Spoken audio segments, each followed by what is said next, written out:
Do crickets ever forget? Do they ever know? Is there a memory? Are we thinking? Are we not? Are we just thinking? Are we acting? What are we doing? Week in and week out.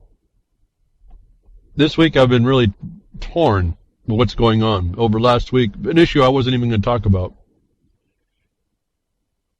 has kind of made itself very, very present to, I must not be doing my part to explain to you all how to look at stuff and cut through a lot of the nonsense. And I understand today is a very special day in history. 9/11. 9/11. I'm told the event changed America forever.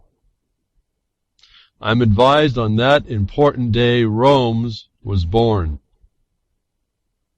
So happy birthday, Rome's. Glad to have you such a powerful influence in the RLM chat room.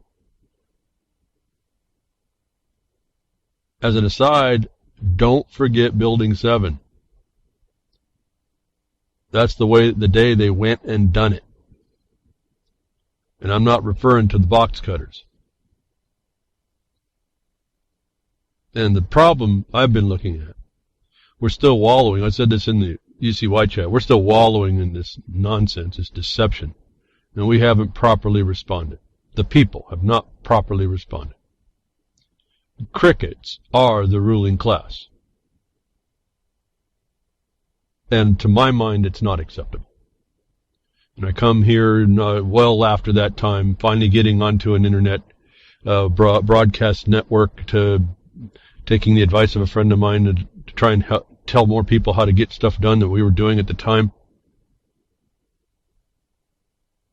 And I brought up a concept, and a lot of people that listened to, some people that listened to me still listen to me since then.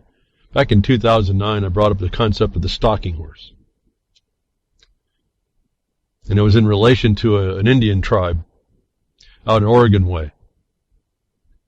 The people themselves, the native people themselves, not in line with the corporate tribal council that was running roughshod over their needs and wishes. And so this last few weeks comes up, and we know we have another supposed tribal issue.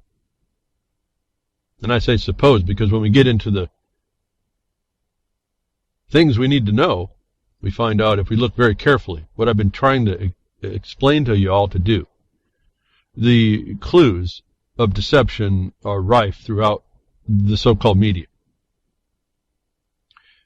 And what was interesting to see is it's even extended into, in this case, the tribal media itself.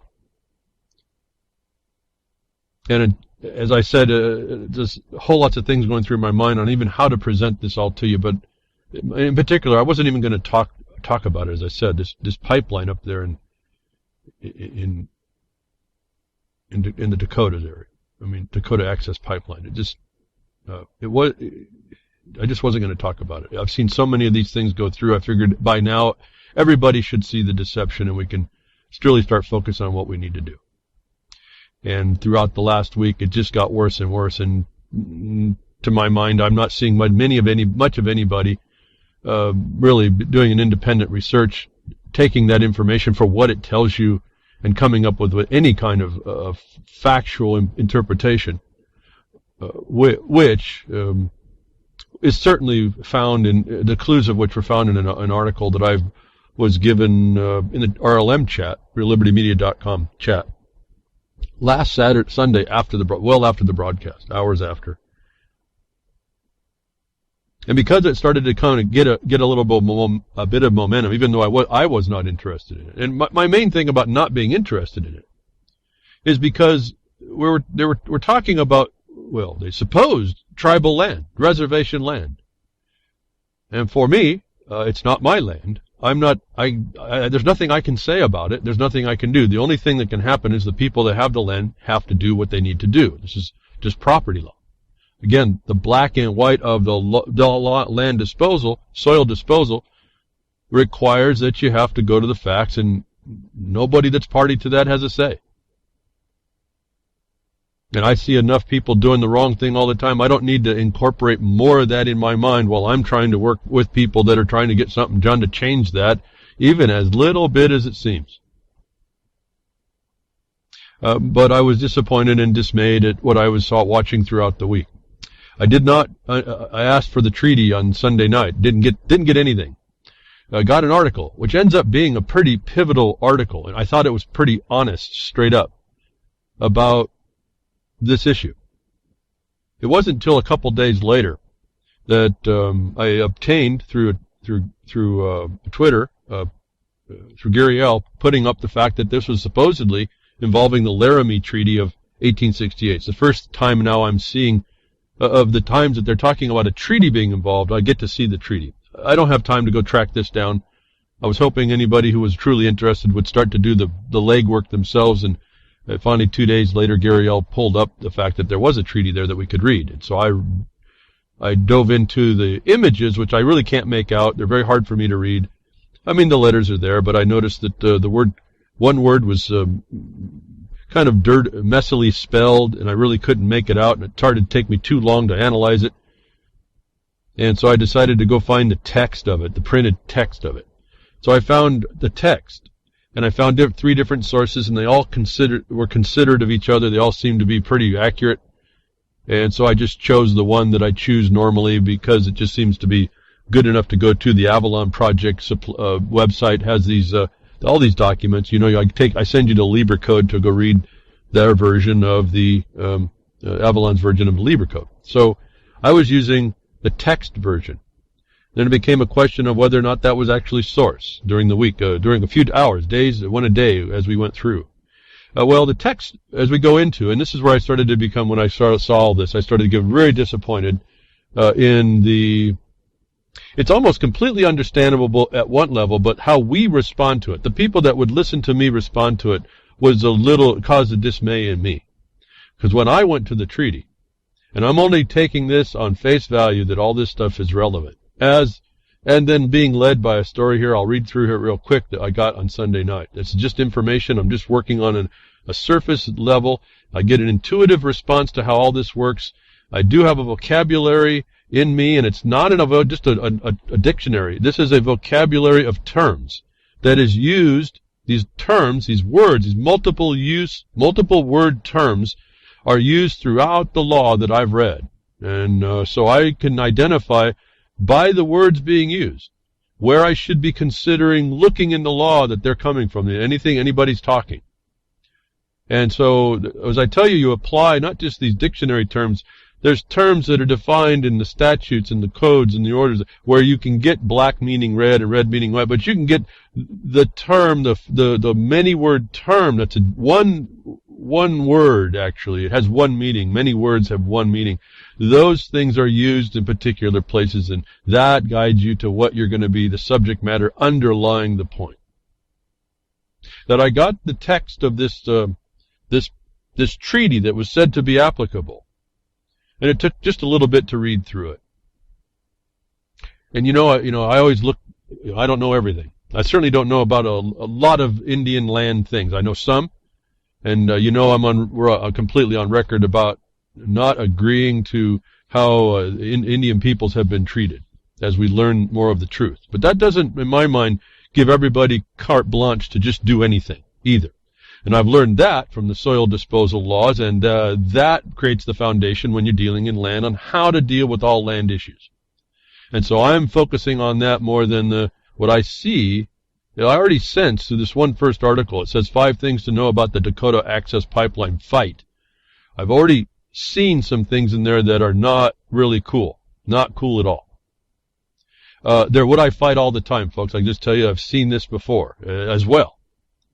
It's the same people, the same group of people coming up in different names, but the similar purpose. And with the similar purpose, not dissimilar, but the similar purpose. So I've already got a flag up for this problem. Then I read the treaty, folks. And when I tell you got to get the black and white in your eyes. Last Sunday night, I was trying to get people to give me the documentation so they would get the documentation, so they would read, and we could find out what it was that the Indians, the so-called Indians, I don't know what's going on here, who's actually making the sloganeering here is what you're dealing with ultimately. Whoever's making that sloganeering is actually driving the horse here. And I say that particularly because I'm going to move into something I talked about 2009, folks. Most of the listeners that have been around with me for all that time know I've talked about it when you hear it, whether or not you actually remember how it works. They're driving this horse. And I read the treaty, and right there in the treaty, folks, if you just look at the black and white, it shows that this issue is not an issue under the treaty, the Fort Laramie Treaty of 1868. And for those of you wanting to know about this, I've compiled a bunch of links. Again, I did quite a bit of looking to find stuff that I'll have for you in the blogcaster. And you can go through this yourself. So I found right in the Fort Laramie Treaty, and stick with me on all this, I would hope, even if it's not interesting, because it's going to give you some insight on how you analyze the transparency. I'm doing this because somewhere I've failed to empower you all in how to look through this. Somewhere you're not listening, or I'm not telling you, or something. There's a disconnect. It's a chasm that's still there. The rickety bridge I built to show you how to look at transparent things has failed this week to me in what I see this subject matter. That's the only reason why I think I'm going back to talk about it, because as I said in one of the Twitters, you can find me on Twitter behind a Woodshed. Well, the ultimate thing was the Indians better get their head on straight about this, because this is going to affect everyone. Everyone. Because there's an underlying agenda going on, actually a couple of them, that I suppose that nobody really understands, even though I talk about it all the time. I talk about these things all the time. And despite that, I'm seeing some major failures in how we address this. Because if we miss this, it just shows me we're missing it, and we're going to miss it next time, and the next time, and the next time. If we catch it, we might actually be able to do something for ourselves. Now, this is everybody. But getting back to the treaty. In the treaty itself, if you read the black and white, it shows prior consent was given to this pipeline. Now, I'm pausing because all these thoughts rush in my mind. How do I even approach all the things that are going through my mind when I'm reading? This whole thing has been presumed upon a silence that we're talking about the reservation. So before I go further, reading the treaty, I'm telling you, you can go read it yourself, and I'll have a link later. You can find it yourself now if you want to see it. It's Article 10, the 6th introduction, where the Indians that signed the document gave the United States authority to put utility or necessity across their land. And I learned a lot about this, about things in this treaty as well. It's very interesting it's a short document, but it's very interesting what was going on then and how it was going on, what was being said, what didn't get said, what got protected, what didn't get protected. And so when I saw the provision of the treaty, presuming we're talking reservation land, to be giving prior consent, and all the news was yelling to high heaven that there was violations going on, it confirmed my flag was needed to be raised higher. So let me read through some of this thing on the first article that was handed to me in the chat that I do believe is a pretty straight up article. And in it is all the clues that anybody with the eyes to see should have started a flag waving for warning, at least. North Dakota's Standing Rock. I find this word standing now very interesting with respect, and I will get to it. Hopefully we'll get to all of this and more. Standing Rock, and ultimately the decision that comes down on this Friday, in my estimation, would have to do with the very word standing. North Dakota's Standing Rock Sioux tribe took to Washington this week in its growing legal battle against a major pipeline project. Now, what I found interesting here, after I read after I understand all this knowledge now comes after the fact. During the week, I didn't understand. My question is these Article 1 courts are just incompetent as heck. And yet, but I told you have to analyze every case for what its merits are. And in the treaty, it talks about where the Indians have to go in treaty matters. And they have to take their case to Washington. It's right there. So I can see right here now, they know exactly what they're doing as far as doing their remedies. But the punchline to the joke, it's a multiple punchlines to this joke, turns up right near the end. And I'm really concerned for us as people, whether we want to call yourself just an Indian, you want to call yourself an American, whatever you want to call yourself. Those people that live in this land we call America are in some real trouble, from what I can see here. Let me continue reading. The growing legal battle against a major pipeline project. The tribe says the North Dakota Access Pipeline threatens its sacred sites and imperils drinking water near the North Dakota reservation.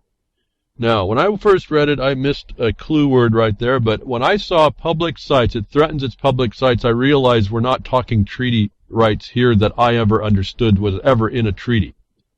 Now, it doesn't mean I've read every treaty. What my point is I saw here, when you talk about these sacred sites, you're talking about a different law than a treaty that I'm familiar with, not precluding the possibility. Now, just to throw in on top of this so I can maybe make this a little simpler, I learned a few days later after reading this that the treaty does not hold reservations for sacred sites. And so it confirms my first intuition of why they're using the term sacred sites. It's a different law. It's not the treaty. Green, and here's the third paragraph, short sentences here, folks, easy to follow. Green and anti-fossil fuel groups have taken up the tribe's cause, setting in motion one of the highest profile pipeline fights since President Obama rejected the Keystone XL pipeline last year. That flag got really big right there on that sentence, folks. This brings up my 2009 broadcast. I talk about a particular type of horse as it relates to another Indian tribe out Oregon way. Let me read that again so you can pick this up. Green and anti-fossil fuel groups have taken up the tribe's cause. How is that actually possible, folks? Actually, when you understand what this is all about, green and anti-fossil fuel groups, how do they take up the tribe's cause? It's really not possible. And so that's the big alarm that should be going off right there. And when you deal with these types of people, these green and anti-fossil fuel, these eco-terrorist groups that have taken advantage of us in the courts as producers and Americans, generally, the property rights, you start to and you know the dynamics, and you've had to deal with them, and you've had to fight them in court. You can see the writing on the wall. Green and anti-fossil, this is not even the Indian people taking on their own cause. This is no different than the corporate tribe in Oregon deciding for the Karuk people against and contrary to their wishes what the Karuk Council wanted to put in as a corporate entity in league with Sustainable Development Principles underlying UN advancement of the women, children, and the indigenous. But now green group and anti-fossil fuel groups are in on this. And I'm saying a little bit, kind of dragging here. You have to understand the complexity of the problem now. Anti-fossil groups, you're talking carbon tax, you're talking carbon penalties, you're talking the climate change, you're talking all this nonsense. They're taking up the tribe's cause? I highly doubt it. And if we look clearly, I think I look clearly at a lot of this. I think I look very objectively at all this. They're going to find that out. Here are the 5 things to know about the fight over the Texas Access. What is Dakota Access Pipeline? The Dakota Access pipeline is a 1,170-mile pipeline that would, at peak capacity, deliver up to 570,000 barrels of Bakken crude oil daily from North Dakota to Illinois. I won't go through all the details there. The point is, it's a pipeline that runs quite a ways. It's a $3.7 billion project from developers and energy transfer partners, which has secured nearly all the permits, federal and state, it needs to move forward. Workers have begun clearing and grading work along much of the pipeline's route. This is just a thing I'm reading that I read last Sunday. I don't know anything more of this. I'm just reading right here, and I'm looking for the clues of trying to explain it to me what's going on, and I'm trying to make heads or tails about why it's becoming such an issue. Because, in my mind, it's pretty simple. Land disposal laws are pretty simple. They're pretty straightforward. There shouldn't be a lot of communication breakdowns here. And I also know, on the other side, where we have extensions of enactments for certain things, I talk about all these things as well. There shouldn't be no provisions that are questioning an argument at all, or a fight. And what we find that the government itself is the one that's the lackey. However, in this case, that's not such a big factor, because we find out later we're not dealing mostly in federal land. We're not dealing in anything like that. Why are the Sioux objecting? Well, that came a problem here 2 days later when I read the Laramie Treaty, because it says that they aren't to object to these things.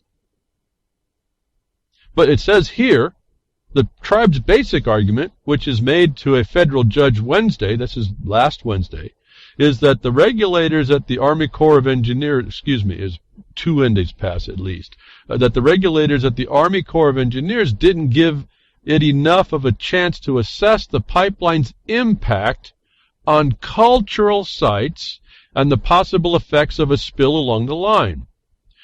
That's another flag goes up. I don't know of any, I've not seen many treaties, if there's any, I have not seen them, where they talk specifically to cultural sites. That's only in 2 other places I know of. It's in some enactments of Congress, and then it's in the UN provisions. So a flag goes up here. The tribe's basic argument is on cultural sites, which is a UN-type imposition adopted by the United States. And then there's a constitutional reason why they've allowed for that also, that I know. There's 2 provisions here in the United States. One's UN, one's not. One has to do with our Constitution, the 10th Amendment. And that, their basic argument is that the impacts upon that. Well, impacts are now focusing it down to 1 act. Which becomes very interesting, because at the end of this thing, by Friday, we find out that was not even the act they used that I thought that they would be imposing based on the word impact in this report here. Next paragraph, the tribe is seeking an injunction blocking additional construction until it can make those assessments. Well, so I'm thinking now, if you're looking at impacts that have not been assessed and they're required to be assessed on the reservation there, this is before I understand that they've already given consent, and that may not even be enough at this point with the other act. But they're saying, which something we run into all the time, the government doesn't do its assessments properly. And yet, in a few days, we'll find out that's not the case either. And so I started to realize this false narrative and the false action, and they're driven by groups and attorneys that support the groups, more importantly, that know how to use these sloganeerings in order to move people herd people into places that won't benefit them in the future. I'm seeing it all right here. These few words, impacts, the term cultural sites, the fact that we're not really talking about the treaty, are we? We haven't even talked about the reservation lands. I see that now. I didn't see it Friday when I quickly read through just to try and get a handle on this. You need to understand this is how this started, all these things become very important in doing the analysis, to hold out these important omissions, these silences that are here. I'm going to go back and highlight one where, remember, they said near the tribal lands. I missed that. And I think all of us have. Everyone I've noticed has been talking about this. It ends up getting somebody arrested. It all plays out here this last week. All because no one's taking the lessons that I've been trying to show behind the woodshed to methodically and foundationally work through the problem. And so now everyone's running on emotions and feelings and whatever all else you do, causing chaos in the world and causing trouble. When these laws are literally sitting there to be worked correctly, when worked correctly will be peaceful.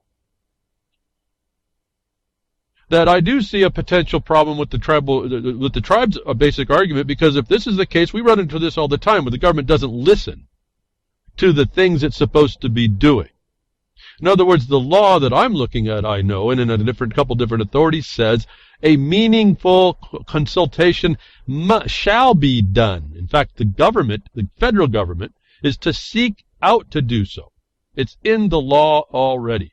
And those of you that read one of the last things that the federal government just did should kind of chuckle a bit about that then. This all ties together eventually. This story ties to the very end in the same ridiculousness that I was having problem with last Sunday, that I couldn't get more information about immediately, that bears itself out with the help of people bringing information, and I could tear into it when I had time immediately to see, okay, this is that part, this is that part, oh yeah, that's qualifying that's all qualified. This means that, oh, that's where they did it, and it's all ends up being the story that I was really concerned about after I started looking at it. The next paragraph, the law, they have in brackets, the law, they're talking about the law so-called, doesn't give the tribes veto power over anything. It gives them the right to have a dialogue around their cultural heritage. Jan Hasselman, boy, wasn't that just a befitting name, Hasselman, an earth justice lawyer representing the tribe, said, quote, an injunction for us doesn't mean no pipeline. That was telltale, folks, if you don't understand what you're looking at there. Earth Justice Lawyer is an eco-terrorist organization that will come in and just use this laws. They'll get paid to do this, too, underneath the existing law, to destroy production. Over Earth becomes something that has more rights than you. Well, unless you know how to address it. And these attorneys sit there to use that, like nature's trust that they've been trying to put on everybody, like the expansion of the public trust doctrine beyond commercial ways, utilizing the university solutions networks and the dispute resolution to destroy us. When they use the word dialogue and cultural heritage, I realize this is completely UN, or it can be fit inside the only other law I know should work here. But that this was not a tribal concern now. This is someone's interpretation of what the tribe needed, but it wasn't under the treaty. Did you hear anything about the treaty? Did you hear any imperative shall stop? No, you hear this is not a veto power. And that's exactly what the administrative side of the law I figured was at play would do. You have a discussion about the impact to your cultural heritage. This is not treaty power. An injunction means no pipeline. I looked at that and said, well, then what's this thing that they say they can stop the pipeline for? This is administrative. And now the Indians themselves will have to have complied with that set of rules, or argue they were insufficient to protect them, which they haven't done either. So an earth justice lawyer, one of these special interest infiltrators, is telling the tribe what is good for them. And I can tell you on the videos I've watched about the Indians themselves at wherever they were, I can't even tell where they were. I now know a real interesting problem with where they may have been, which doesn't shine light good on them at this point. And it didn't shine light in an extension on a reporter who gets arrested. It should tell you something about what's going on, about what the wrong problems or the problems are that cause this to be wrong. The Indians themselves are not actually putting this and knowing what the underlying law is. They're being guided by people like this Hasselman, earth justice attorney, not a lawyer. There's no law here at all. Beyond legal issues, though, the tribe has raised cultural objections to the pipeline, calling it the latest slight from companies and governments seeking to profit off of natural resources on or near tribal lands.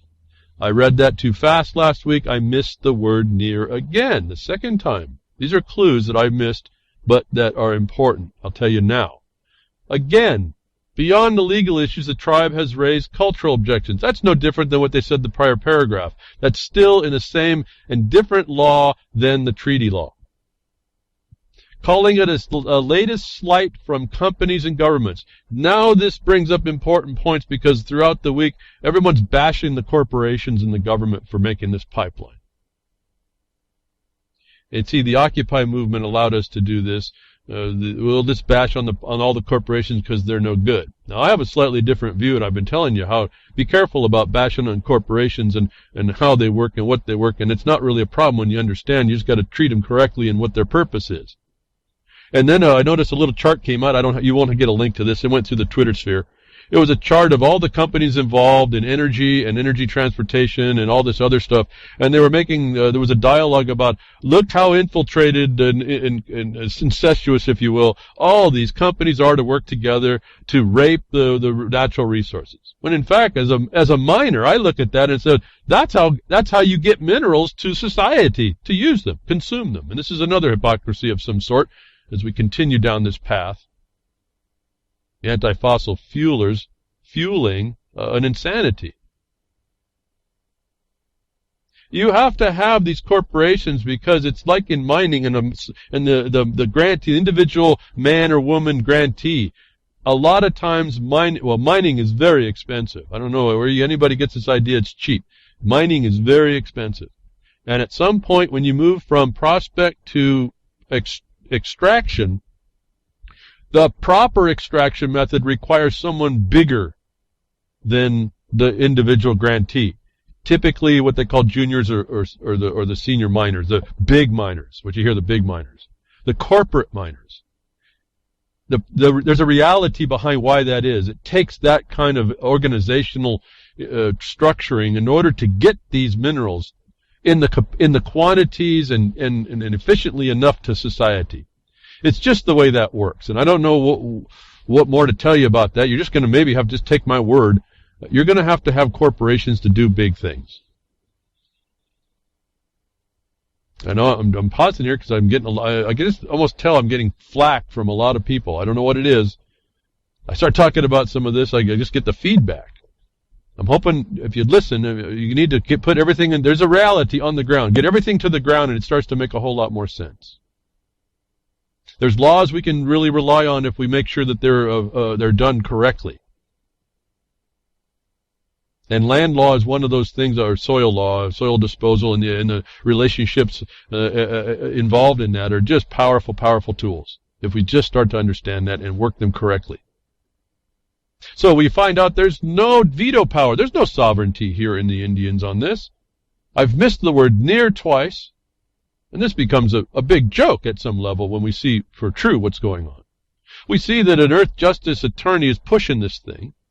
On the same, beyond legal, they want to make a bigger issue. It's all about cultural objections to the pipeline. Assuming it's on reservation land, and now speaking to the profit of natural resources. The profit off of these natural resources at the cost of everybody else. That's a new factor that's not actually happening. And so I'm reading this as well to see, this is the meme, this is the sloganeering building in. There are no actual natural resources involved in this. And if you notice, if you've listened to me, I've told you can't define minerals as natural resources either. Minerals are separate from natural resources. Now, I've told you the legislatures have been trying to define minerals as a natural resource, and we clearly show them every time that comes up how they're completely wrong, and that definition is a fraud. I've explained it to you here. So they've added a nuance here. They've tried to expand the story beyond legal issues, and there's nothing here of any substance. It's all irrelevant if the treaty exists, and it's going to be irrelevant if there was a process that I know exists that was provided that was turned down that was denied by the Indians themselves, given we're talking about reservation land. She goes on to say, or the story goes on to say, in that sense, Hasselman and the tribal allies said the Standing Rock Sioux are ready to wage a more thorough protest against the project and turned it into a social justice issue. Folks, when I read that, it all went off. I don't need to read more about how wrong this is going to go. That we're in an agenda. It's going that way. The Indians haven't seen it. They've been subsumed by this thing I talked about a long time ago. And I referenced the horse. We'll get to it. I got a little definition. I'll read it to you quick and we'll move on. Whether it's the gold from the Black Hills or hydropower from the Missouri River or oil oil pipelines that threaten our ancestral inheritance, the tribes have always paid the price for America's prosperity. Standing Sioux Chairman David Archambault II wrote in the New York Times op-ed. Well, here again, now we're going to generalities, throw the whole work together. I'm looking specifically at what's going on in this one issue. We're not talking about hydropower. We're not talking about mineral extraction in gold. We're not talking about a pipeline elsewhere. We're talking about this one. And if there was a threat, there's a process I know in the law that wasn't even created by the ancestors of the Indians and not insisted in the treaties either, that Congress provided, that is being completely dismissed here. And trying to make that balance that we're supposed to, everyone's supposed to have their part. I noticed the news was dissing on the corporations and the raping the earth, and the government screwing everybody over. And when I started reading more into the facts, it wasn't so. It hasn't been so. And I'm still listening for the substantial argument that doesn't come out of an attorney's mouth or a special interest group that's created a propaganda or psyop around this, utilizing the nature of the Indian to protect their land against them. And this is where it eventually goes. How have the pipeline supporters responded? The supporters now. Federal officials, the Dakota Access developers, say they gave Standing Rock the chance to survey the pipeline's route, but the tribe declined. If that's true, folks, as I read this last Sunday, it's over. We're only talking about impacts. We're talking about that they had a duty themselves, and we all do in these processes, to show how we will be impacted. And there's a reason for all that. It's in law as well. And they say here that they declined. If that's the truth, the government has to work off the evidence of the record. If that's not the truth, that they didn't actually, there's going to be a lawsuit for the failure to fulfill the law to do that. At the end of the day, it is found that they did decline. I want to read some. I want to keep moving here. Okay, so go to the next section. That was a big deal right there. There's a whole lot of it here that were just a whole lot of information in the reading. Short sentence by short sentence to explain to us we have a problem with this issue, and it's not a story being told correctly, even though this story looks like it's telling us the truth. There's truth in this one, not in like the ones that follow this story. So I was glad to actually see this first to kind of line me in a little bit better. Otherwise, it got real messy quick to try and keep track of it all. Who else is involved in the fight? Protests against the pipeline have ballooned since the Army Corps released a major round of permits in July. Organizers see an anti-pipeline effort as wide-reaching as any since Keystone. I think we're going to find different. This is psyop. This is propaganda right here. When you find the facts of this, it's a wholly different project, a wholly different condition happened. In fact, I think the oil companies, the oil pipeline transportation companies have figured out they've got to do things a lot different, otherwise it's just too much trouble. In fact, the judge actually identifies how they took pains to not engage the tribe. Now I bring up the word near that I overlooked here. Hundreds of people, tribal residents and fossil fuel protesters have demonstrated against the pipeline at the construction sites in North Dakota, with the state's governor declaring a state of emergency there and a federal judge issuing a restraining order against new protests. About 20 people have been arrested as part of the demonstrations. Now, it's interesting, put that on the ground. Where were they arrested becomes relevant a little bit later here. National Nationally, Greens have begun mobilizing against the pipeline as well, moving beyond the basic legal questions posed by the tribe. Do you hear a problem with that? What's the treaty have to do with that, folks? Nothing.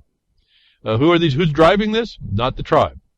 What's the tribe complaining about? Cultural issues that I'm telling you is under one act of Congress, and I'll explain it here in a moment, because we haven't got to it and I didn't see it yet. Hopefully, I'm hoping you all come up with it, so you start realizing we're not just talking out of my opinion. There's foundational things to go to look at.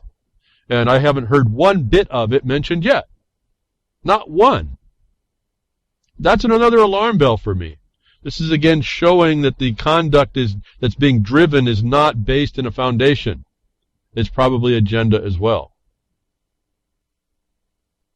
The president and his administration can weigh in and take action, and they have the legal authority to call for a full environmental review of this pipeline or to halt construction by not granting permits, said Catherine Colentine, a senior campaign representative at the Sierra Club. That statement is a lie with respect to what the court says are the facts on the ground. I also realized that it would probably not be proper where they had declined and the process was given for consultation under the process I know they have to do. The only question would be, did it actually get done? The court, at the end of the day, explains that it has. So for those that have the holding out that question, let's not hold that out. Let's get to the point about understanding.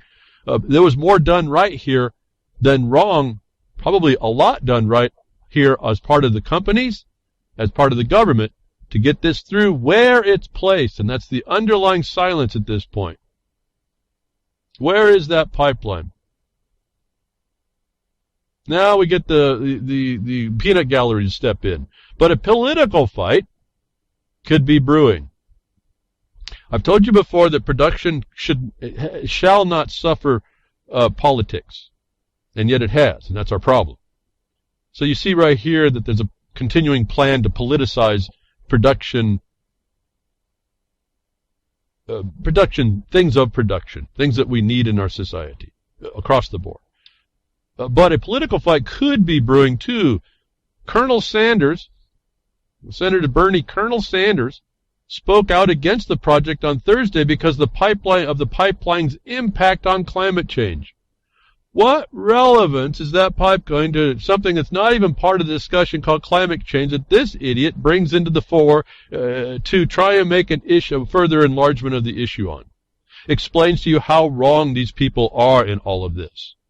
And where this thing is going. This was taken on as an ability to expand the question, to try and bring some awareness and authority to a deception. And all you Bernie Sanders supporters are going to go rah rah, great for you, good for you, Bernie, for stepping in and putting your hat in a ring. He has no business putting it in, neither on politics or his interest there or on a fraud called climate change. That pipeline going in is not going to, climate's going to continue. Climate will change, and that change is going to continue. That pipeline go in or not. But this is how they expand the problem and keep us off the focus. It was so easy when I saw what was going on. It was what my intuition said it had to be. And it exposed everybody else that my problem, my dismay was that I haven't heard anybody else talk about this anywhere, even the people that listen to me, to expose this for themselves. And if we can't do that, we allow those that are transparent to us to affect us adversely, and we will act as if their influence is not there, and that is going to be a serious defect for us. Everyone will be hurt on this. Another peanut gallery actress, Susan Sarandon and Shailene Woodley, diehard Sanders backers during the Democratic presidential primary, headlined a rally against the pipeline in Washington this week. What is their claim to the land, and what is their set of facts that allows them to create this kind of noise and rally against the pipeline? Now, it says what's next, and it goes on and on. I could read a few more, not too much more. That was the last bit. It keeps going on. They eventually say that this Judge Boasberg will be making a decision on September 9th about the injunction. And he did so. So what have I been talking about this horse? Let's move on now. We got some basic framework about what my insight was when I saw this report and all the flags that are waving and the alarms that are going off. And then I also want you to keep track, and I hope I haven't been too confusing, keep track of the stableness of the foundation I'm tracking with. Anything they say that's outside of that foundation, I realize is propaganda, psyop, deception, whatever you want to call it. It's not right. Yet I can keep track of the foundation of what's supposed to go on, and I can keep track of that, and that's my narrow path that walks me through this. And so as soon as we saw in the other article, we saw that there's other groups that stepped in to supposedly speak for the tribes. The term that I've been alluding to when I talked to the horse, and I hope some of you caught this and said it to yourself, the larger term is, that evidences a stalking horse. I talked about this way back in 2009, how far along this stuff goes on before. It was when I first started to broadcast. I was watching how people are being taken down for their real needs are being obscured by these others that are imputed upon them by outsiders. And the people that look like they're coming to give you a hand are really there to club you in the head. And no one has recognized this. But the stalking horse I talked about is a figure that tests a concept with someone or mounts a challenge against someone on behalf of an anonymous third party. If the idea proves viable or popular, the anonymous figure can then declare its interest and advance the concept with little risk of failure. If the concept fails, the anonymous party will not be tainted by association with a failed concept and can either drop the idea completely or bide its time and wait until a better moment for launching an attack. This is a condition of the stalking horse, and it has multiple layers. I can't tell you how much more insight I have now about how this works. Understand what you're dealing with. You're dealing with people that are promoting something for someone else who actually have another agenda, who are working with third parties behind them. They're stalking horses for other stalking horses. That a principal sits back, who one moment, at one time when it's proper, steps forward, and there's multiple different reasons why they'll step forward to do certain types of multiple things, to take the ring and advance its cause, which is another deception. And if you haven't quite figured this out yet, you really have to slow down and understand, when I talk about multidimensional warfare, and they tell you that this is multidimensional warfare, they're not joking. And I said that I can't even tell you how I'm here to know this, but I am here to know this. And when I saw a bunch of my friends and a bunch of people that I don't even know and a bunch of people I'll never know, and the internet's such a wonderful thing, you can just listen to all kinds of people. And I watch, they're all going down in flame because they won't do the most basic analysis and understand, take themselves out of it and understand what's going on. That even because if you don't keep going and get to the root of the condition, you're going to miss the real enemy. You're going to miss what that enemy's going to do in the future. You talk about your future generations, that's what I see. Those little ones, those people coming up, the ones that have been stripped of their capacity, their ability to have responsibility, vested in someone they go to for a decision, and typically the advice of an attorney, the one who put it on them. But it's not confined to that, it's bigger.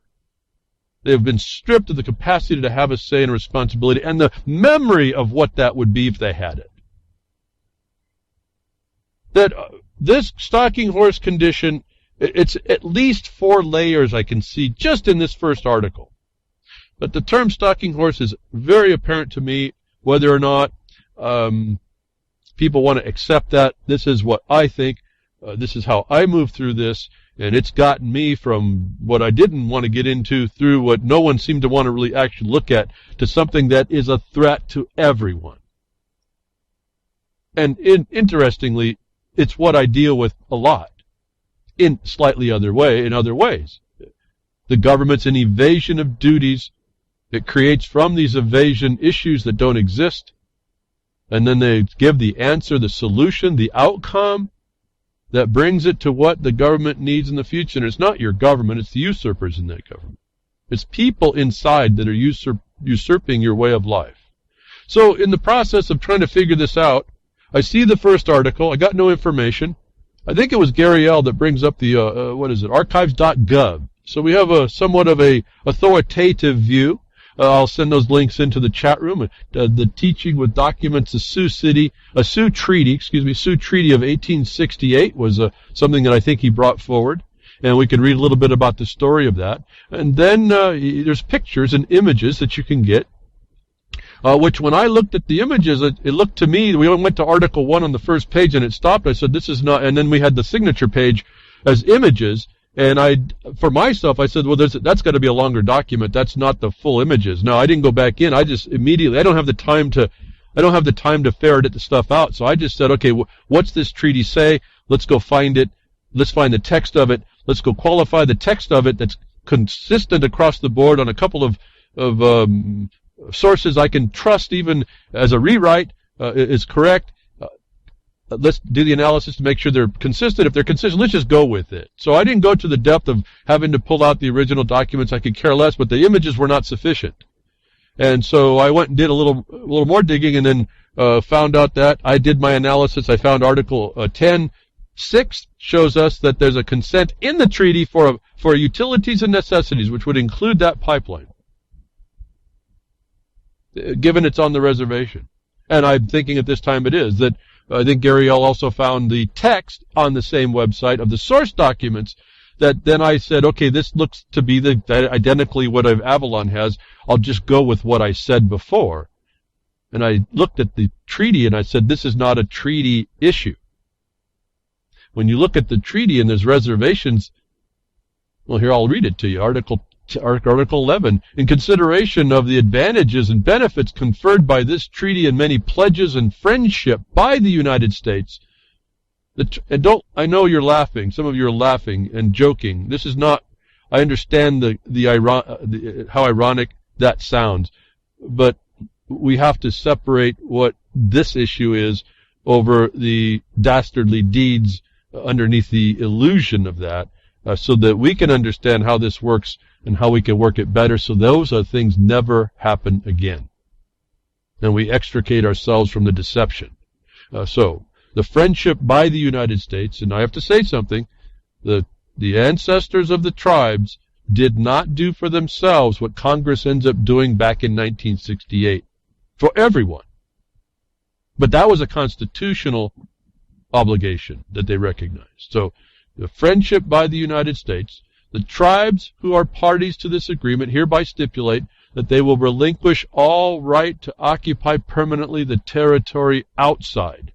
Their reservations are herein defined, but yet reserve the right to hunt on any lands north of the North Platte and on the Republican Fork of the Smoky Hill River, so long as the buffalo may range thereon, in such numbers as to justify the chase. These are all stipulated clauses executed together that have to be there to work and to be functioning. You're watching fairly concise statements here of condition. They are relinquishing certain things here in this paragraph, and they're agreeing to some reservations and some other implied internal reservations. So the concept of reservation is not foreign. And there's a whole other part of me that wants to say some other things, but I got to keep focusing on this issue with these words, and because ultimately we're going to get to the point that these words are really irrelevant to the whole process, but they're very instructive. So they've also made a reservation of lands that on lands that they don't accept, that are not in their territory, for their happy hunting grounds, so long as there's buffalo for a chase. Now that brought up a whole other thought, get me off the track, but you start seeing a different and more sinister dynamic.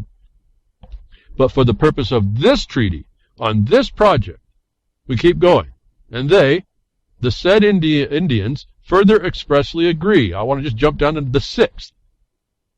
they withdraw all pretense of opposition to the construction of a railroad now being built along the Platte River and westward to the Pacific Ocean, and they will not in future object to the construction of railroads, wagon roads, mail stations, or other works of utility or necessity,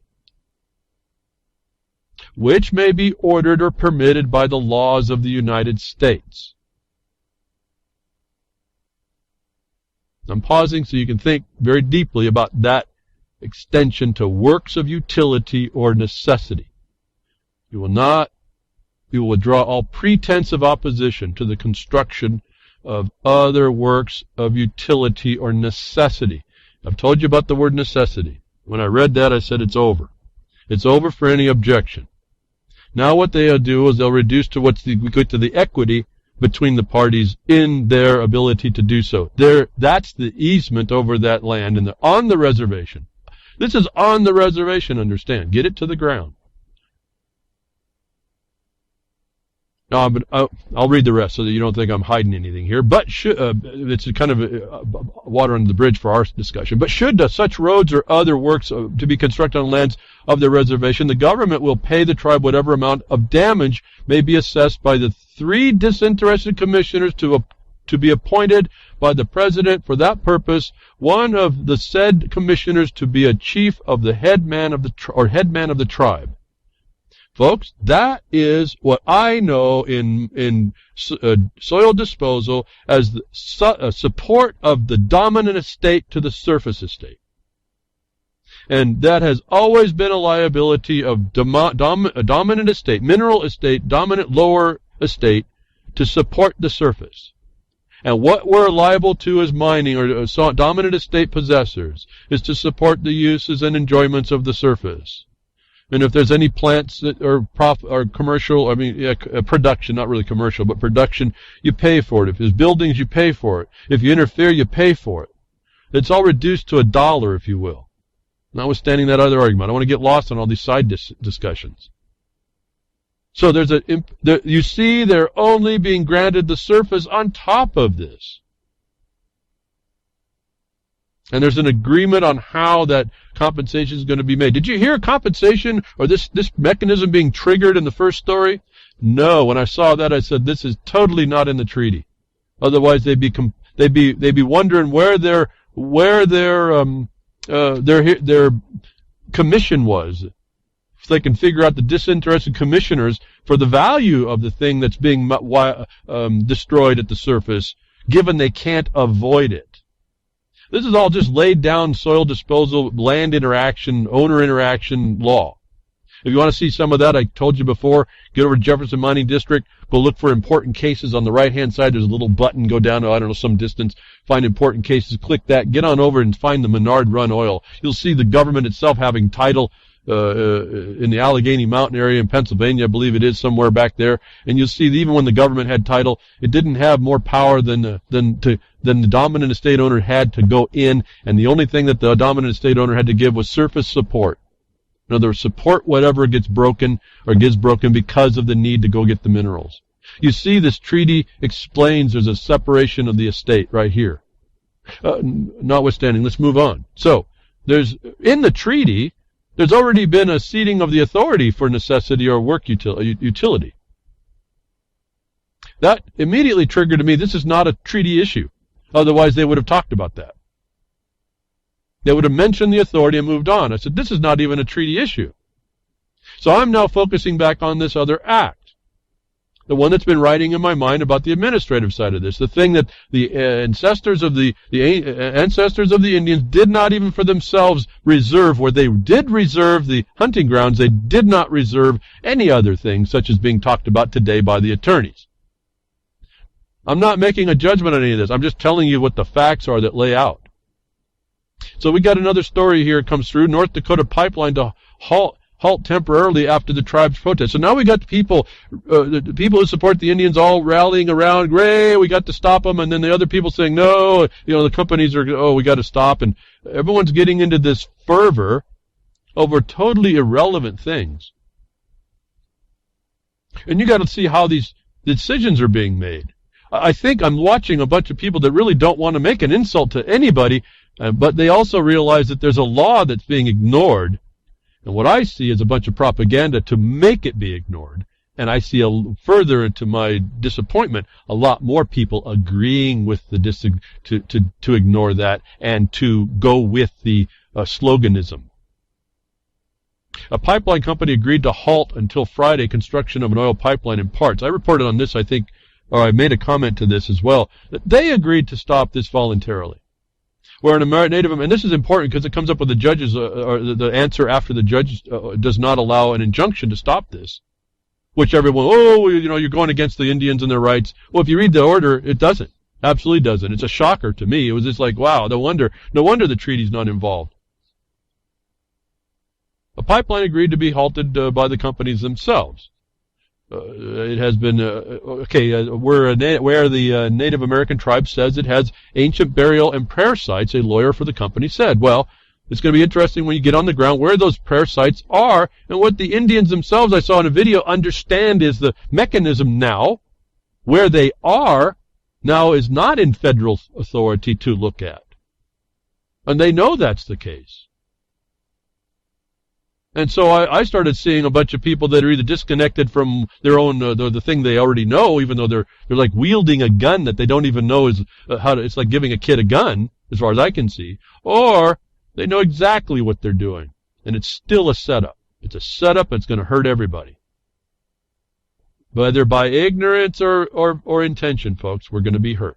After violent clashes over the weekend between protesters and security officers near the construction site, the Standing Rock Sioux tribe and neighboring Native American tribe had asked the United States District Court for the District of Columbia on Sunday for a temporary restraining order across the Dakota Access. Well, interestingly, they added for the District of Columbia because when you read the treaty, the Laramie Treaty or the Sioux Treaty of 1868, it directs the parties to any issue to that court.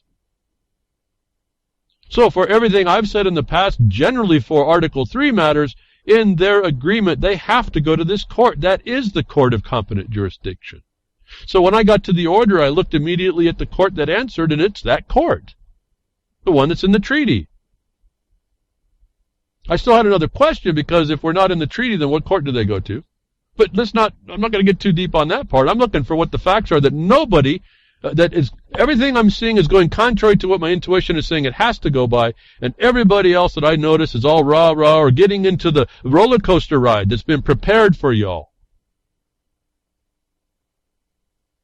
My roller coaster ride was finding out how unaware, because of the facts. As each fact came, my roller coaster ride was a new awareness ride of more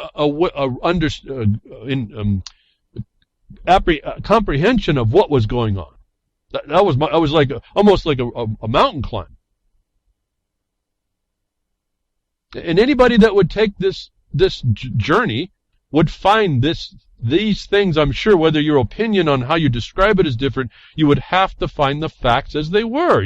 We could not look at something from the same perspective and come to a different agreement. It's not like I'm looking at the car from the top and you're looking at it from the bottom.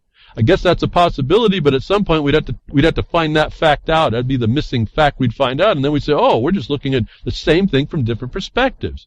We're still looking at the same thing. And in soil disposal considerations, that's pretty a fact-based analysis. It's not a question like I've been watching everybody make out of all this, riding the emotional roller coaster about what has to happen here. I really have taken a dispassionate position. And I've told you before, every fact can mean a complete difference, and the punchlines for me were written all in that order, which caused me to have to go look again. I couldn't believe what I was reading compared to the propaganda that had been going on the whole time.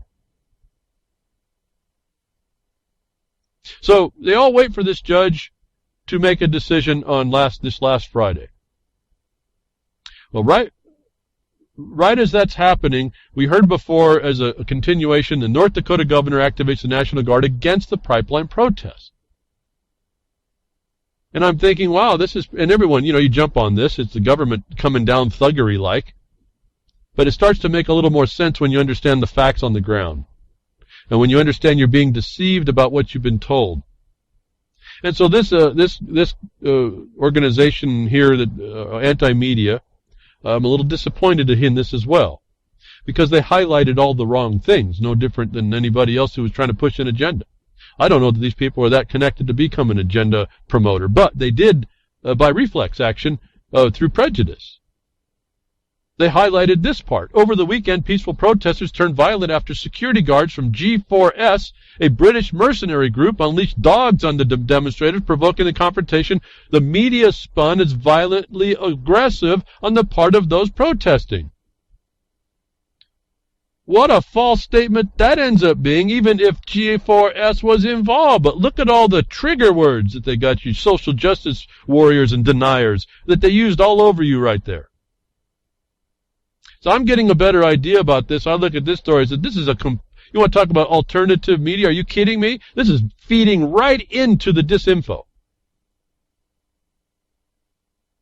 When you find out where those people were protesting, it's no different in my mind as what I was telling you the Sugar Pine mine miners did to call in the Oath Keepers. And I want you to think a little bit about that, and I'm going to keep moving on. Think about that. What kind of a land then are we talking about these protesters are on? We're assuming it's the reservation. I've told you the treaty doesn't apply even if it was on the reservation. So what is going on here? Now, so I was disappointed in the propaganda being pushed with called antimedia.org, doing just copying and pasting the memes that are thrown in to the trigger words that everyone goes off on. Oh, corporations, British mercenary group, a G4S. Yeah, I know all the stories about all that. I know the truths of those things as well that we see actually working in the world. But in context of this, when you place this problem on the ground under the foundation of the law and apply it correctly, it makes a lot of sense why those dogs were there. And maybe I don't agree that they should have been unleashed. But I wasn't there, so I don't know what kind of protection had to go on. I also understand that, there's a lot of incompetence here. And let me give it another point. If it's found that it's not on the reservation, who's at fault? Who's the violent ones? Who's the aggressor? And if this was treaty-bound, wasn't there an agreement to not be violent at all and go to Washington? We're going to find out, even in the videos that I saw, that this was not even on the reservation. Oh, I just let one out. One little clue out. What? You say? Yeah, all the news out there, everybody was saying it's implying it's on the reservation. Yet remember, I said I even missed the word near twice in the first article. National Guard to provide assistance to officers at pipeline. Now the government's got a problem. They have to call the National Guard out because they've got an insurrection going on that's not supposed to be happening in the foundations of the law. The government has the duty to protect this thing. The government has the duty to protect the company. Whatever else your opinion is, I can now see an absolute duty to keep the peace. Now the government has to come out. Everyone knows, again, another dastardly mean. If you put the National Guard out, which we know the history. Ohio State comes to my mind. I saw the pictures of a little kid, okay? Yes, it's not cool. But in this case, it's gotten so kind of out of hand, they've got to maintain a presence, and they have to tell you they're not going to take the frontline presence. They're going to step in behind the officers and then also just give a presence so that those officers can go do their job, going and ripping you off, serving you with process to get you into their courts so they're going to continue their revenue enhancement. But they had to come out specifically to say, we're not going out with the National Guard to come thump on y'all. And yet, when you look at the facts on the ground, this may have been a proper concern, and it was all caused by the protesters. Now, another thing that caused me a concern as far as who was driving all this stalking horse issue, using the Indian cause, the Indian needs, they're fabricated as well through the eyes of the attorneys to drive this thing in because they're doing a psyop here. They're pushing an agenda. They're trying to get notoriety. They're trying to get people to go certain ways and understand certain things, the things they're telling you.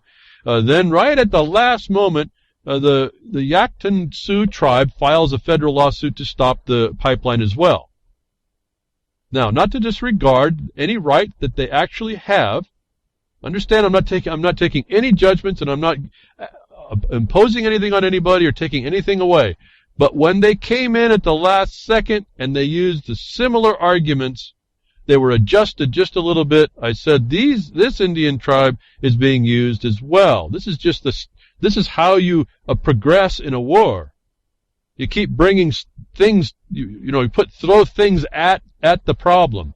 Well, we're going to make more validity in the people's mind by bringing another lawsuit. But when they look at the lawsuit, it's not much different. It now incorporates the United States Fish and Wildlife Service. We have another agency that should have involved in the meaningful process that's in the law, that's already mandated in law to happen. And I looked at that and I said, this looks like a maneuver here. They're just throwing another court case at it to make it look as if there's more things that's going on. But now they mention some things here. The Yankton's complaint includes claims under the National Historic Preservation Act, the National Environmental Policy Act, the Clean Water Act, and the Administrative Procedure Act. Well, the last one is how this all goes down, so let's just move that out. Clean Water Act is because of that Oahe the Oahe Lake, apparently, and or the Missouri. Remember, the Missouri is a navigable river. Forget that for the point of anybody owning it. And so that was another thing that I picked up on pretty quickly. But let me get to the point. National Historic Preservation Act. I didn't understand that was viable to the Indians. And guess what? We're going to find out to be the truth. What I had been focused on all the way since last Sunday, and you should too, because of the impacts part, because of the cultural sites, because of the opportunity under administrative law for consultation. I hope anybody that's been listening to me has picked up already that the National Environmental Policy Act was the act that they should have come under, that provided for the right of dialogue, if I can say it that way, consultation. It's the same thing I tell you that the government and the Jefferson Mining District uses to go into to do coordination authorized under a different law. That the NEPA is the standard of analysis that has to be done by whom? The government.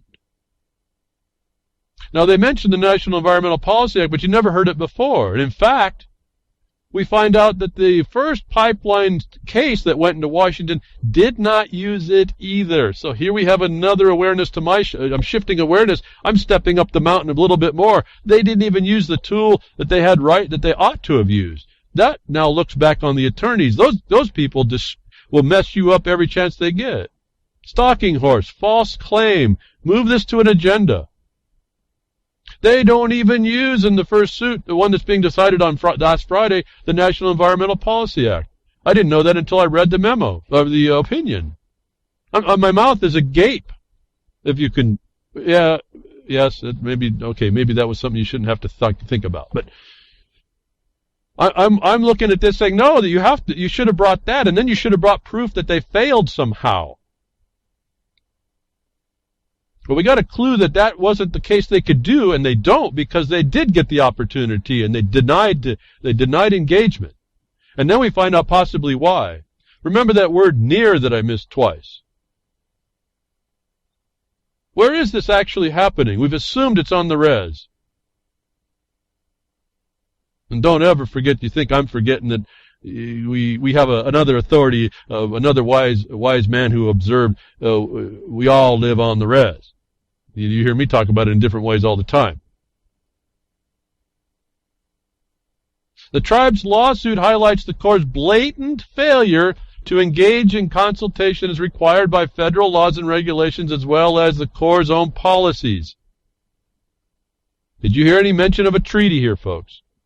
See, by now I'm realizing why there's no treaty, and as I said early on, this is not in the treaty. The treaty itself wouldn't allow these authorities. There's only one remaining thing in place I know that it is, and it's the National Environmental Policy Act. There's special rules for tribes. In fact, there's special rules in the Guard. You have to know this. Every agency has special rules for the tribes in dealing with tribal considerations. They're distinct and different from coordination. They're no less. But they only, in this whole process, will not allow you to veto anything. It goes underneath a different standard. It's called the standard of practicability. Did the government do what all was practicable to avoid an impact? It's a completely different standard. So you don't have a veto power. You have that witness power that they are doing everything they can to avoid impacting you. This is the environment of mankind versus the environment, the natural environment. You'll see these words right in the NEPA. This is why I tell you the terms, not just dictionary words, the terms and understanding where they are in law is all important to understand the terrain you're in. Should I go more? I could read all this. I need to keep moving on as this time just ticks, doesn't it?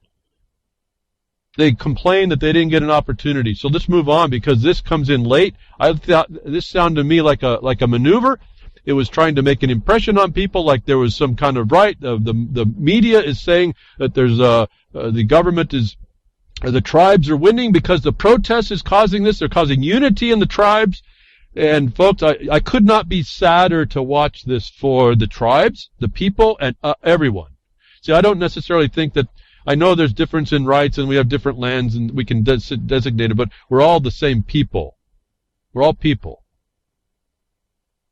And if I expect something from me, I expect it for you, or if I expect that you get it, that I should get it equally, given that we have the similar rights to certain places. And that's why I didn't get into this, is that tribal lands are not my land. I have no say. I know in the law there's plenty of law for the tribes to speak up. I understand the condition of the stalking horse corporate structure overriding the people of the tribes, that the people themselves are not stopping. But in this case, it starts to become very clear that the tribes are being played into their sense of empowerment because they think they're special and different and have a sovereignty that's being executed when it's actually an administrative function. You've never heard any in this discussion that the treaty was powerful at all. And I told you, if you go read the treaty as I read to you, nothing in the treaty precludes the pipeline. And then it gets worse as far as what's been going on there and what's on the ground and in the ground.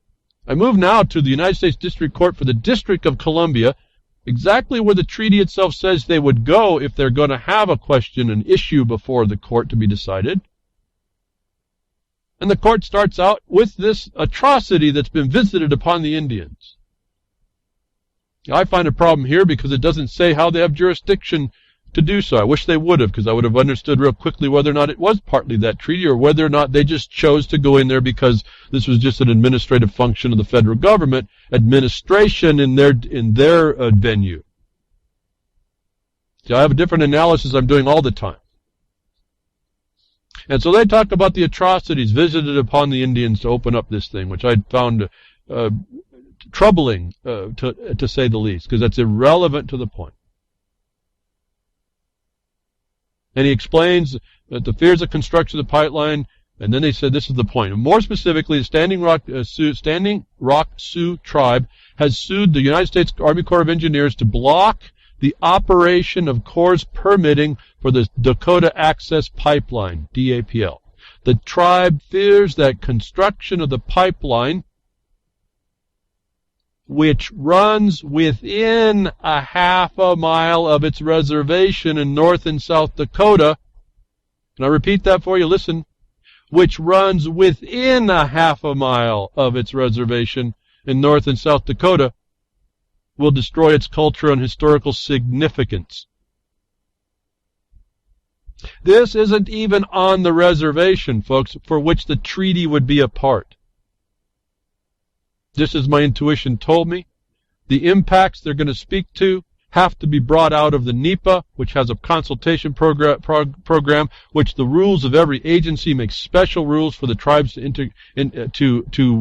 give the needs and values, as it says in there, their needs and values and laws that need to be respected, like the treaties and all that come to bear within their treaty rights through NEPA, by the rules of the federal government to do so. It's all there.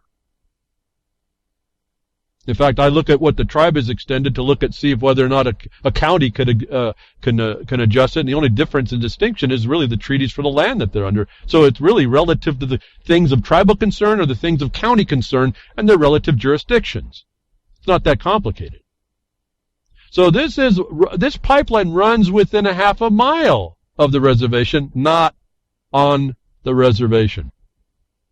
Then it says, it has now filed a motion of preliminary injunction the tribe has, asserting principally that the Corps flouted its duty to engage in tribal consultation under the National Historic Preservation Act, and the irreparable harm will ensue.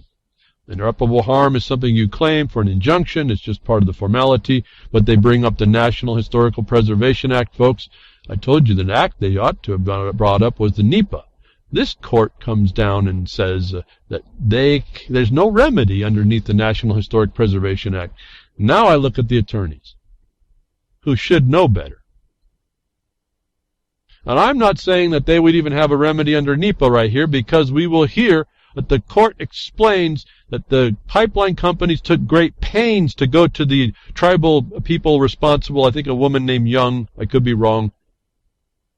You can read it all yourself. I'm trying to paraphrase this because time goes so quick, and I was trying to find a highlighter last night. I had to do all this, and I just couldn't pull it up, so I could kind of quickly go through this. But it says that they were given the opportunity, they were given the absolute right to any information about the pipeline, the center line, so that they could look and see whether or not it would interfere with what they thought they had right to underneath NEPA, National Environmental Protection Act.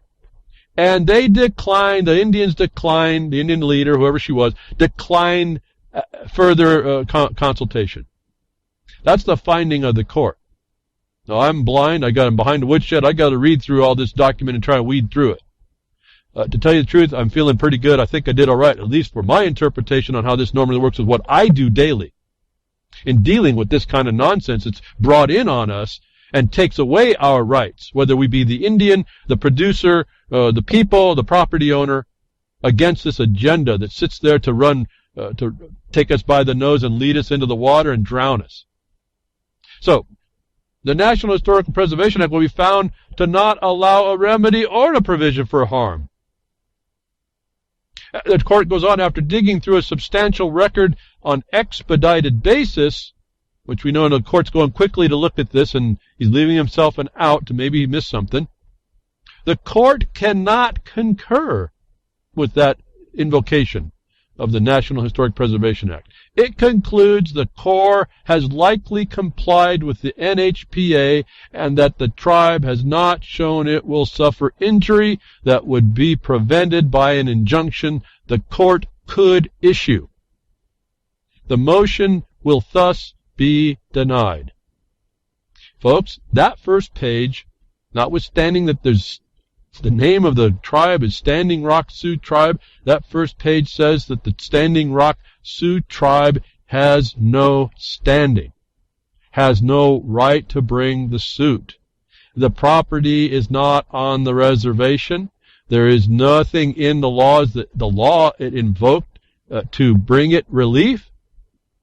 And I think the court's a bit dismayed that they didn't bring the National Environmental Policy Act, nevertheless of which says that the agencies did what they could when the Indians did not further ask and integrate with the pipeline, which was purposefully set on private land. Private land. This is a half a mile away from the reservation on private land. So when you have the equipment that's been granted that on the private land that they've paid for, the property owners there have been paid for this pipeline to go through their land, and you go there and start painting their equipment and getting all over in their face, do you think you might be trespassing, folks? The other thing this report does is, I'm not coming to it quick, is I believe it was unfortunate. The judge likens this to being at the doorstep of the reservation. I don't know about you, but someone that's at my doorstep, if they don't belong there, they're probably out a few more feet, or they're drug in and dealt with, if they find to be a threat to me. Maybe my dog's got him by the leg, if I had a dog. Maybe they just got a bunch of flowers that I can smell. But to tell me that somebody's at my doorstep and then finding out that if I went to the corner of my property, like I went to the corner of this reservation, and when you go and you see the map of this and you go to the corner of that reservation where that pipeline is, to say that this pipeline's on my doorstep was an unfortunate statement. Twice at least that he made. Because this pipeline is within a half a mile, but it's quite a ways away. It's not really close by relative to a doorstep. Relative to an adjoining property, it's not even that necessarily. It says, in fact, the DAPL needs almost no federal permit of any kind because 99% of its route traverse private land.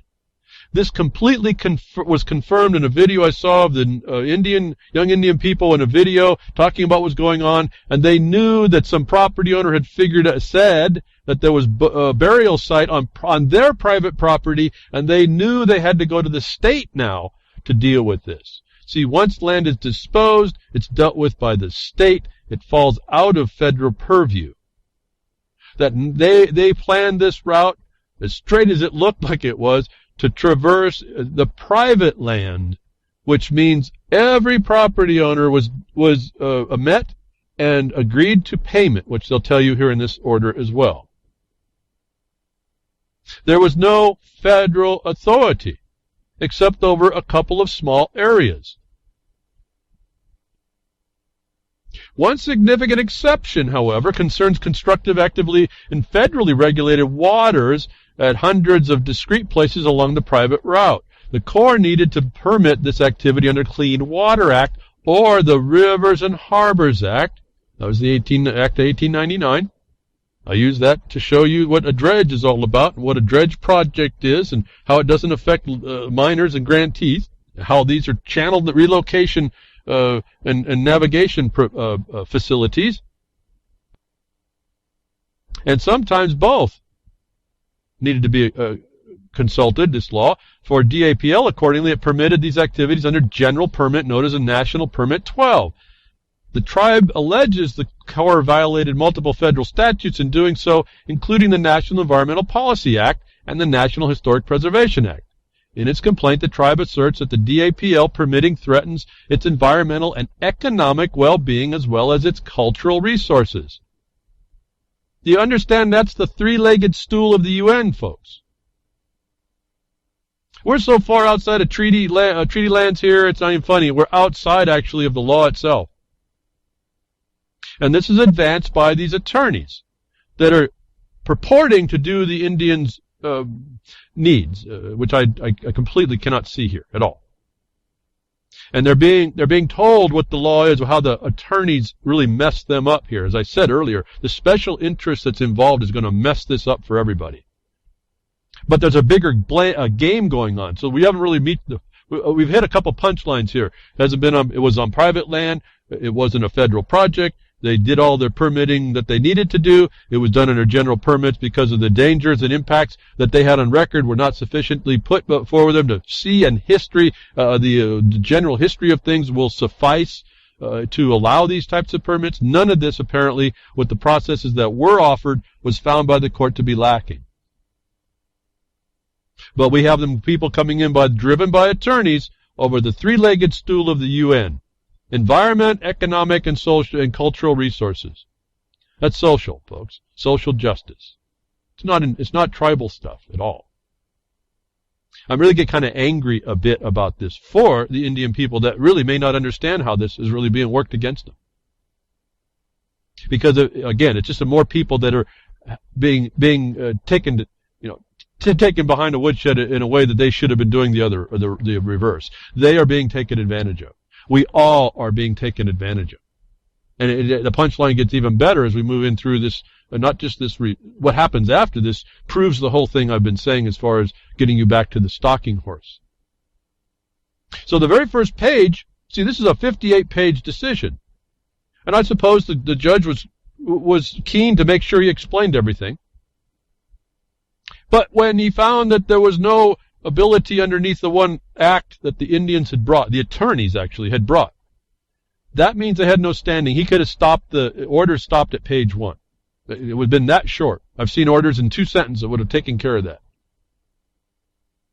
But this is a political discussion, and he's not necessarily that his decision is a political, but he's got to show all this because there's a politics and agenda behind this, and he knows fully well that he's up against that.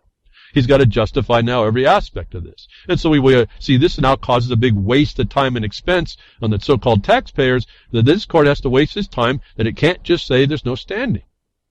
It has to engage the deception by trying to clearing up how the deception occurs. The court goes on to say here, it bears noting that the tribe does not press its environmental claims under NEPA here. Nor does it seek a preliminary injunction to protect itself from potential environmental harms that might arise from having a pipeline at its doorstep. The unfortunate reference. I don't consider this at the doorstep. You may think differently. I don't think it's at the doorstep. I don't think you could throw a rock from the corner of your property to hit this thing. It's close. I mean, it's within a half a mile, right? But it's not next. It's not even threatening the property itself. But anyway, notwithstanding, he tells us NEPA was supposed to be invoked, and it wasn't. Instead, the tribe asserts, this is the attorneys know, the tribe's not really doing much here, I don't think, actually. Sadly. And I think if they were actually engaged, they wouldn't be here on this fight. They would be somewhere else. There's much bigger problems with the Indian condition that need to be fought than made up, agenda-driven, international usurpation of everyone's rights. Understand this is underpinning the process, the judiciary, on how you protect yourself that's being subverted here.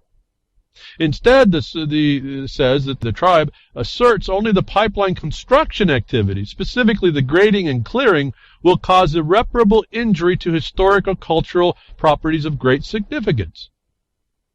The statutes and permitting scheme involved in the motion are undeniably complex. The court first sets forth the operation of the NHPA, which the tribe asserts is violated. Next explains the Clean Water Act and Rivers Act and under the Corps' permitted NAPL activities. A subsequent section lays out the factual and legal proceedings that have taken place thus far. So he sets this up for us really well, and he goes through and talking about all these things.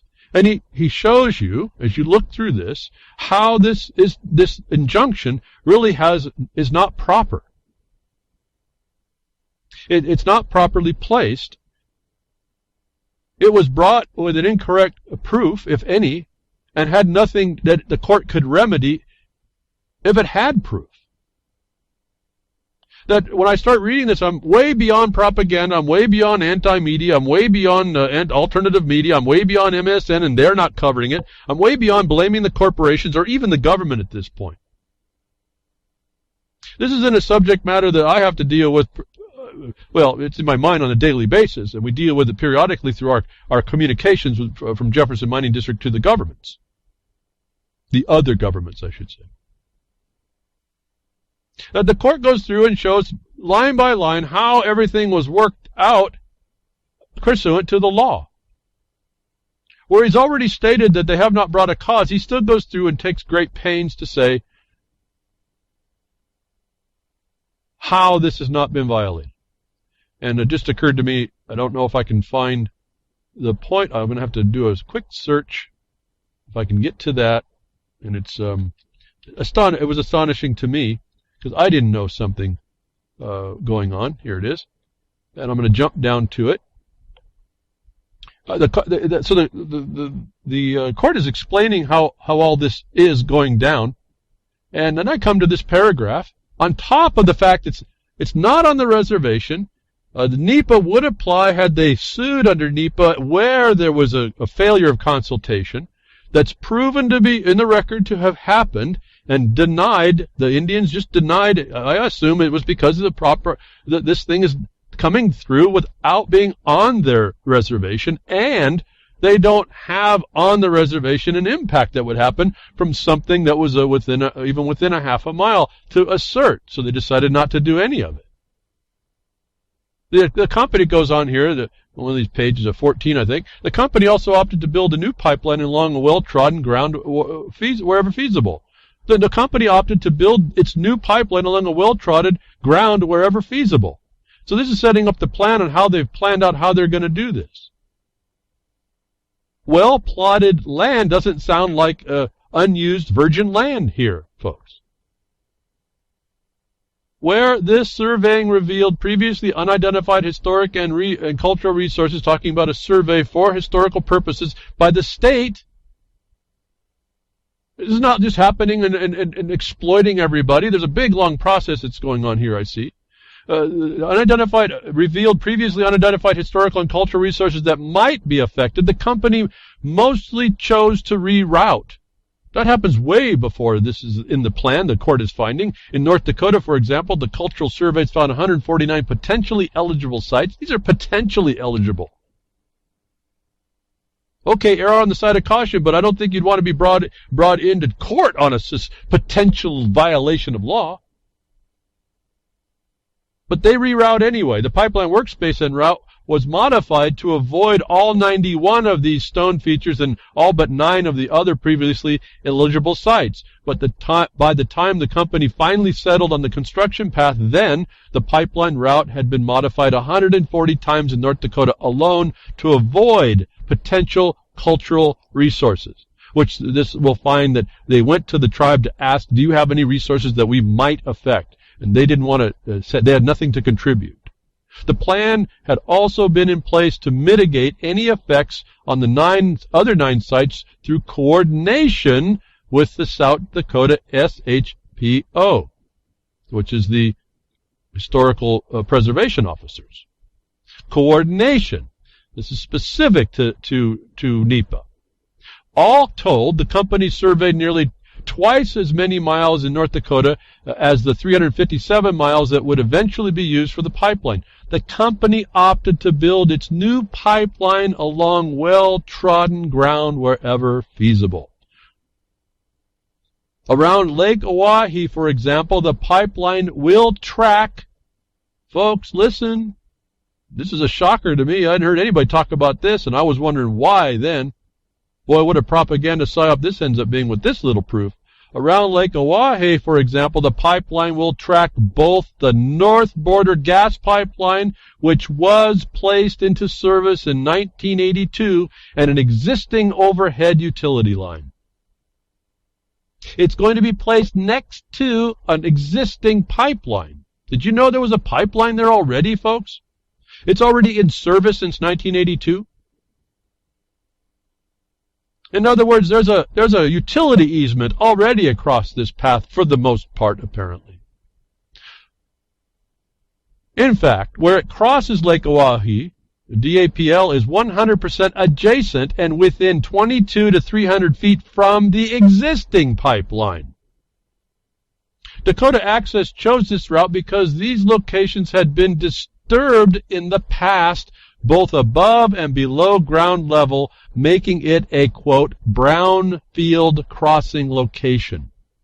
This made it less likely then that the new ground disturbances could harm intact cultural or tribal features. Now, there's probably more to go. I'm going to stop right there.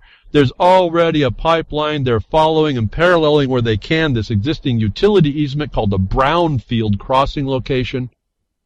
It's across private land being paid to the private property owners. I want to know, folks, what right do anybody, be it Indians or anybody, to interfere with the other property owner's agreement with a company that come in and made these discussions and paid them or planned to pay them?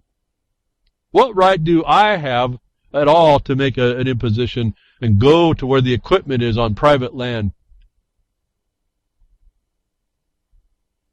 I don't know of any, folks. MarkOnTheBeachYahoo.com. You have to try and explain it. This is why I wasn't going to get involved in it. But the Indians have their own land. If it's affecting them, they have all the power. And then we find it's not on their land, and they're going from their land over to the equipment no matter when it was put there or for whatever reason, as long as it's doing a construction, because I've heard a little bit of concern over the fact that they found a burial ground on private land again, and so the company jumped equipment over there to start working. Yes, I don't like to hear that either. But guess what? If it wasn't known before, and no bones were actually dug up, or the Indians didn't grab some, and the state is involved here anyway, there was prior permission given by this long-standing process that had been going on. That this court record shows us a whole lot of stuff I didn't even have a clue over. I didn't know there was an existing pipeline. I didn't know there was a utility easement already going through here. And they were taking great pains to make sure that they didn't cause any disturbance. That I certainly have to now look at when I'm hearing people on the ground talking about doing nonviolent lawful activity is completely dashed here. These are, if you go off, if the people that were there calling themselves the tribe got off their reservation to go over to the private property, they're trespassers. And then I looked, after I started to realize I didn't know where this pipeline, I was thinking it was over the reservation the entire time. It took me half an hour, I don't know why it took so long, a half an hour to find a good map that showed a close-up picture of where this pipeline was relative to the reservation. And as soon as, and I realized why I couldn't find one. They don't want you to see this. When you realize where the pipeline is relative to this point, this one arbitrary, almost arbitrary looking point in the reservation, you realize how stupid this whole thing is, how deceptive the propaganda has been to make it appear as if this is reservation land being affected. One map picture told me the story. I wish I'd have seen this last Sunday. I got that link for you too. So I want to bring back the concept of the stalking horse. We have a bunch of third-party interlopers in here with a special agenda using the Indian cause, such that they thought they had, fabricating one, getting the Indian people all fired up over things that were not substantial. Actually, contrary to what the ancestors actually made treaty for, if it was on the land. And I don't think I'm blaming any of the Indian people. I look at America, we're a bunch of ignorant people, period. We're duped. We're dupable, and this proved it. And my dismay and astonishment is that I've been talking for many years now to identify this, and I don't know that anybody did. Well, except for myself. And at that point, I don't know what I just decided today I was just going to go through the object lesson of how we were duped and where this thing might be going. So here's where the stalking horse says that I didn't read. I'm going to go on, and I'm going to preface this because I'm going on to something that happens right after this judge's decision that points out it's not on the reservation. The treaty has nothing to do with it. Has nothing to do with the National Preservation Act, which I already knew. I didn't understand why they were bringing that and not NEPA. He questions why they didn't bring NEPA. That said, they still went through the consultation process required by NEPA to look over the impacts. Didn't find anything. They showed that there's great pains taken in order to try and avoid a lot of altercation, which I think was smart anyway. They're learning something. These big corporations and profiteers. It doesn't have anything to do with natural resources except for maybe the transmission, which is in commerce now. That's not a natural resource either in commerce, in transportation, in the pipeline. Whole different authorities going on here. But here's what it goes down to the stalking horse. So I got a wiki. Okay, blame me for going there, but I find it interesting to find the information all in one spot, gives you an idea. Here's what starts to happen, and I start to believe that this is really a stalking horse issue, and we're all being duped by what we believe, and don't go to the facts, and don't get the foundation, and don't use the laws, and don't apply things, and don't really look at things in honesty and truthfulness, and try to put on what we think should be happening instead of what is actually happening. This stalking horse concept, where it uses cover of other people to cover some agenda coming in as they are the shield for your cause. In other words, carbon taxation, UN agenda, 21 sustainable development coming through the cause of the Indian, and actually not actually doing the Indian cause, is a stalking horse in the Indian. Then I said, watch out, you got a stalking horse in the green group pushing the sustainable development of the UN and or the federal government itself. So here's something that comes up in the Stalking Horse decision that you could read for yourself if you went there or had a thought to read there. In the event of a failure, the anonymous party is seen as being sufficiently powerful. The anonymous party, and I'm telling you, we don't know who the anonymous party is until they step forward. The anonymous party in a failure is seen as being sufficiently powerful by the ones being used as a stalking horse, which I think then takes the Indians out. And if the Indians are not taking out, then you've got a corporate Indian structure that knows and defeating their own people. That needs to be fixed. But if they're in ignorance of this process and being used, and who doesn't want help? I'm not in judgment here at all. And I hope you go away with that. I hope you haven't turned off because you think I'm insulting anybody. I'm trying to show you there's a reality of how we are defeated every turn. I want that to stop. I'm embarrassed for those that, in the way the Indians have been treated by what I thought was supposed to be honorable. We see that's a total lie. And so this is on all of us to fix. And I see this failure going down. I see a 99.999 fine going down the tubes with this whole story. And it's right here to see. And markonthebeachhour.com, if you're going to go through a different proof and find the Indians had more rights than they actually have here, I need to see that.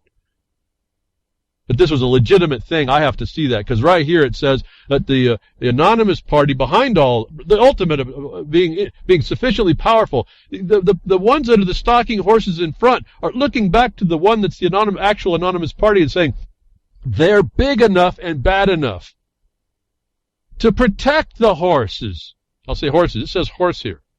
The anonymous party is seen as being sufficiently powerful to protect the horse from any real retribution on the part of the target, particularly since the anonymity will allow the third party to step in and pretend to be an honest broker between the horse and the target. I'm talking about the herd of horses and the target. This is further opportunity to enhance the reputation of the third party and boost their status at the expense of the target. If the exercise is viable, the third party gains power immediately. But even if it fails, it engineers an opportunity to resolve a stalemate and enhance the contender's reputation, so that ultimate success is another step nearer to the benefit of both the third party and the horse who expects to slipstream in the wake. Now I want to take the tribe out for a moment. I want to bring up the green groups who are working for sustainable development to press the agenda put in 1992 by a Republican, for all you people that think that this is inert, about sustainable development and enforce the UN Biodiversity Treaty and other things. Okay? Did I go too fast and too far for everybody? Stalking horse is the green groups being used as another stalking horse, the Indians. The attorneys are sitting in there as well, I think, as another promoter of it all. Ultimately, the one most powerful is the government, who can step up even in the face of a loss and protect all the horses and improve its position, thereby allowing all the horses to slipstream through and get at least what they think they were getting. And for the Indians, they'll be promised something. That right after that decision, I don't know, it was hours, folks. You got to understand that there's got to be a plan behind this when it happens this fast. The United States government steps in after judge rules against Standing Rock Sioux. Now, this I thought was a propaganda piece, but it tells us the condition. But it was another pumping of the people, it's bringing them up bigger than what they really are. So they think they got a cause to fight. It's completely the wrong cause. They're trespassers here. A series of game-changing developments impacting the Dakota Access Pipeline battle on Friday afternoon were testament to the power of organizing. Folks, I looked at that game changer. I looked at that sentence with what I think is the reality and the truth going on in my knowledge and experience over 10 years of doing this, specific to this kind of stuff. And I said on Twitter, you'll find this. We got a short history on how this kind of played out a bit. I said, this is not game changing. This is game playing. And the Indians are being played. Listen to the code word, striking a blow to the vibrant, indigenous-led resistance movement that has sprung up against the four-state oil pipeline. A federal judge on Friday denied Standing Rock Sioux tribe's attempt to halt its construction. Vibrant and indigenous will come right out of the agenda, right out of sustainable development, right out of the UN. This is a hit piece. This is a prop piece. This is a psych piece. Shortly after, however, the Department of Justice, the Department of Army, and the Department of Interior issued a joint statement indicating that important issues raised by the Standing Rock Sioux tribe and other tribal nations and their members regarding the DAPL, specifically the pipeline-related decision-making, generally remain. As a result, the statement read, construction on Oregon Army Corps of lands bordering or under Lake Oahe, which straddles North and South Dakota, will be halted until the Corps, quote, can determine whether it will be need to reconsider any of its previous decisions regarding the Lake Oahe site under the National Environmental Policy Act, NEPA, or other federal laws. They took the lead from the judge that the NEPA wasn't argued, saying that it was consultation was actually done to actually open the can back up, go contrary to the judge's finding, and say we're going to halt this project on something that we've already determined, but we're going to do it with a different request. There's a fourth party here. The anonymous broker, the honest broker, steps up, who's not, to go contrary to a judge's order to say they're going to halt this against the corporation pipeline being made on private land where there hasn't been found actually any Indian impact, to shut down what they're claiming on an executive side would be this action as a question, the thought of reconsideration. To do what? To have become favorable to the Indians, doesn't it? Some of the people are actually seeing this part. Oh, this is just to quell the organization, the vibrant community, and the protest. No, folks, they could care less about that protest. They're using that protest against y'all. They're using your thought of your unity to cause anything to make it look like they're helping you out. Because they're after something else. They're after something else.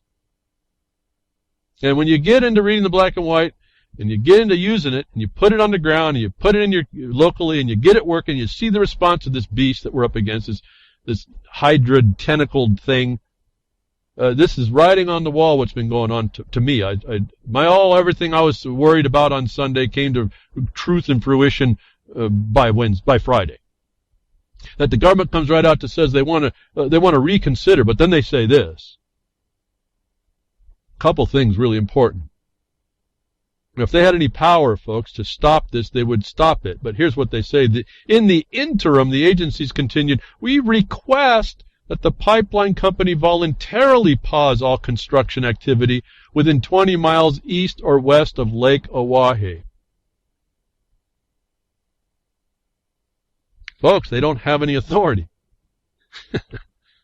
Otherwise, they'd shut it down.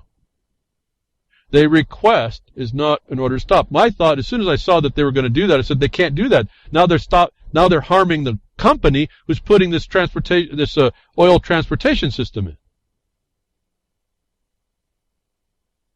That's why early on you heard that there was no Army Corps of Engineers easement, and they were already going to give it. It was irrelevant. It has to go through.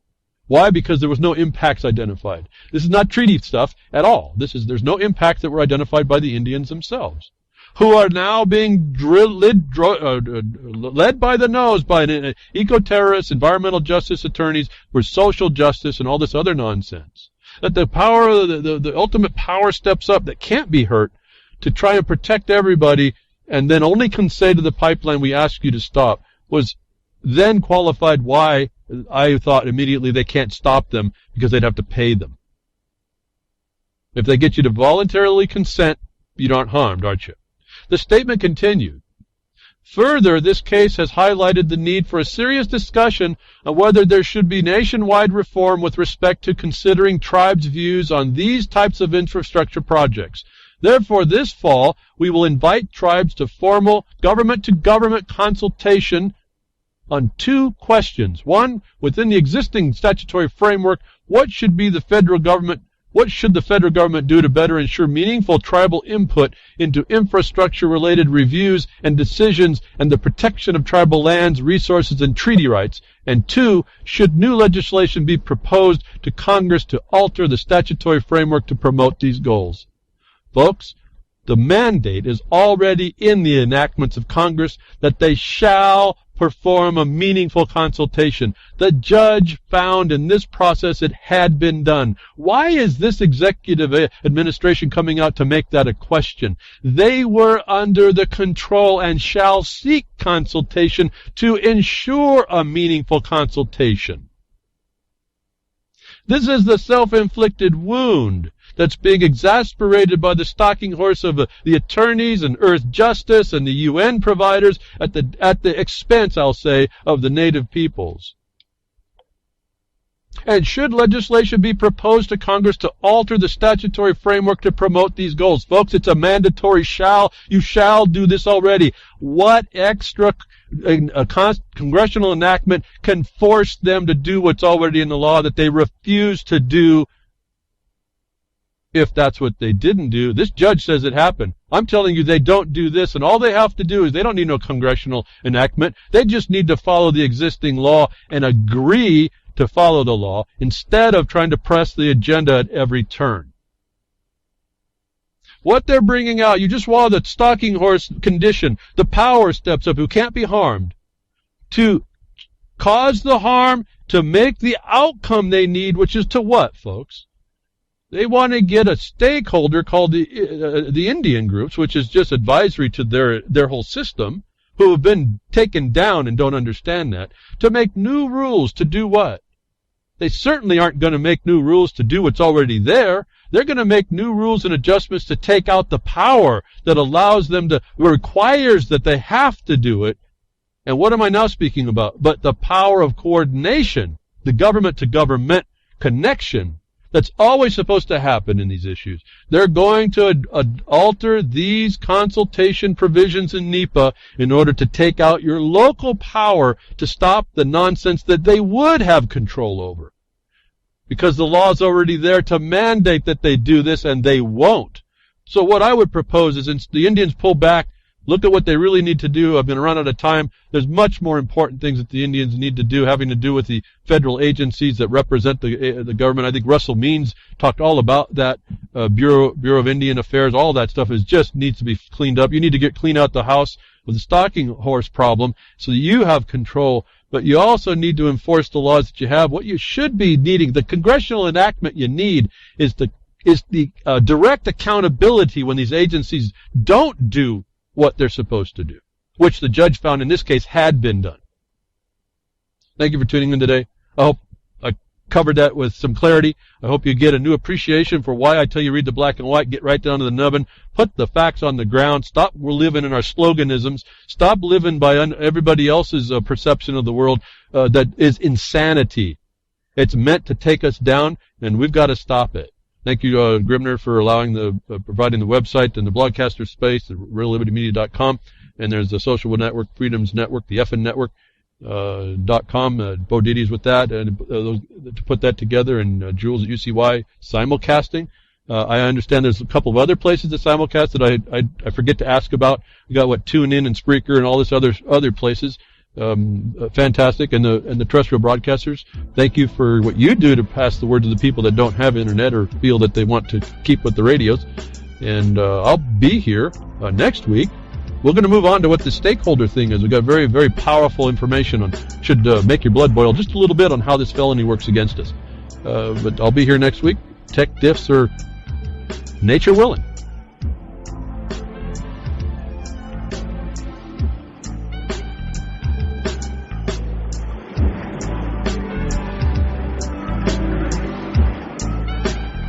Well, that's another lesson. I hope with today's information you can take it to those that misbehave. From behind the woodshed, leaving his mark on the beast, this is Hal Anthony. Till next time, journey with purpose.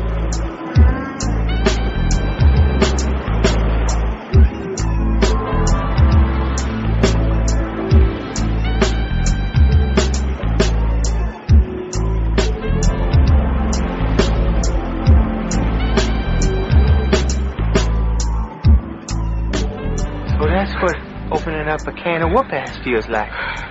Son, you just opened a whole case of whoop-ass.